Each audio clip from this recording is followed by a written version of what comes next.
I mean, for me, Nordschleife was fantastic. To me, it looks pretty terrible. Listen, guys, this weekend at the Nürburgring was absolutely insane. A driver died, a champion got penalized, his wife gave him that look, Kelly zei van, oh, er valt, ik heb één weekend heb ik één. and on top of all of that, Red Bull is falling apart in F1. Hold on, because before this weekend is over, we are going to talk about crashes, penalties, speed hacks, a frustrated champion, and a team that is genuinely struggling to keep up. Let me show you something. Everything happening around Max Verstappen right now tells one big story, and today we are breaking it all down. But if you want more updates and news on Max, then hit that like button and subscribe for more breakdowns. The tragic crash. So let's start with the thing that stopped everything this weekend. Saturday's NLS4 race at the Nürburgring had barely started. We're talking just 2 laps in when a massive 7-car crash brought the entire race to a halt at the Steilstrecke section of the Nordschleife. Now, here's what makes this even more terrifying. A driver behind the incident described it live, saying that someone left fluid on the track and suddenly 6 or 7 cars just pile into each other at 220 kilometers per hour with nowhere to go and no way to brake in time. The crash claimed the life of 66-year-old Juha Miettinen, and the race was canceled entirely. Max himself wasn't even behind the wheel when it happened. His teammate Lucas Auer had started the stint.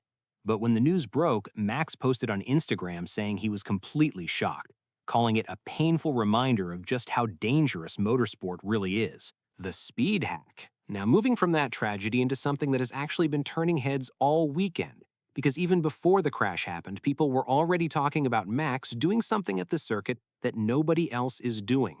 Experienced endurance drivers and commentators have been noticing that Verstappen has found what you can call a soft spot in the dirty air behind leading cars. Instead of backing off through the high-speed sections like most drivers do to protect their front tires, Max is somehow finding the exact pocket in the disturbed air where he can stay right on the bumper of the car ahead without taking damage. A long-term Audi endurance driver literally said after watching him that his precision in dirty air is something he has rarely seen from anyone. And his own teammate Juncadella admitted Max pulled off a trick during an earlier NLS race that even experienced endurance drivers would not normally think of doing. The guy is just built different.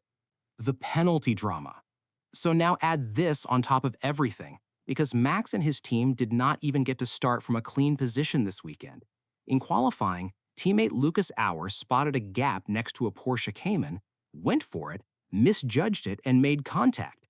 Auer actually apologized directly after the incident, which tells you everything about how the blame sat. The stewards investigated and handed the team a 3-place grid penalty, dropping them from P6 all the way down to P9 in a 126-car field. Now, think about that for a second. You are already fighting through massive traffic on one of the most brutal and unpredictable circuits in the world, and now you're starting even further back because of a qualifying mistake that was not even yours. That is the kind of weekend where everything just stacks against you, and Max had to deal with all of it before the race even started. Kelly's reaction. And speaking of things stacking up, let's talk about what was happening at home, because this one is honestly kind of funny. So both the Bahrain and Saudi Arabian GPs got canceled this year due to the conflict in the Middle East, which means the whole F1 grid basically had a free April. Most drivers were chilling at home, resting, spending time with family, and then Max comes home and tells Kelly, "Hey, I am actually going back to the Nürburgring again this weekend." And Kelly, she gave him that look. You know exactly what look I'm talking about. The silent stare that says absolutely everything without a single word. Max actually brought this up himself in an interview this week, laughing about it, which honestly makes it even better. Even the world's best racing driver answers to his partner at home. Red Bull's F1 nightmare. Now, here is where things get really serious, because while Max is out here at the Nürburgring having a rough weekend, his main job in F1 is not going much better either. 3 races into the 2026 season, and Red Bull have just 16 points on the board, their worst start since 2015. Verstappen got knocked out in Q2 in Japan, at a circuit where he had dominated with pole and victory for 4 straight years.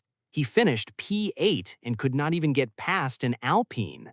In China, he retired with a coolant failure, and the team boss publicly admitted the car had significant shortcomings in both pace and reliability. The data shows Max was averaging 1.7 seconds per lap slower than the race winner in China. Red Bull currently sit fourth in the Constructors' Championship, behind Mercedes, Ferrari, and McLaren, and Max himself has already issued a formal demand to the team: fix this, and fix it fast. Regulations, frustration, and FIA meetings. And the reason all of this is happening connects directly to something Max has been warning about for years: the 2026 regulations.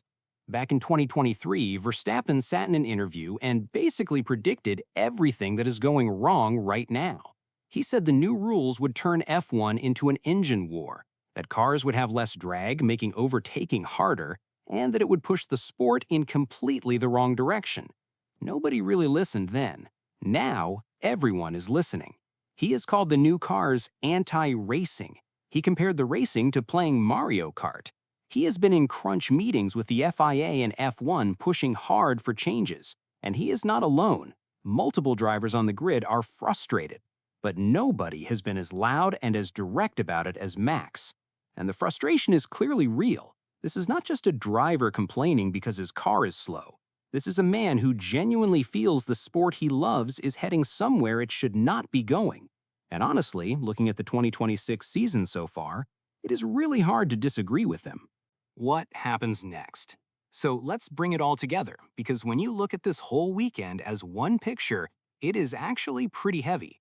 A driver lost his life on Saturday. Max picked up a penalty he did not deserve. His wife gave him the classic silent stare. His speed hack at the Nürburgring has rivals genuinely stunned. And back in F1, the team that dominated the sport for years is currently sitting in the midfield fighting for scraps. My honest opinion? Red Bull has maybe 2 or 3 more races to show real improvement before this situation starts flailing a much bigger conversation about Max's future. Now, I want to hear from you. Do you think Red Bull can actually turn this around in 2026? Or is this already too far gone? Drop it in the comments. See you in the next one.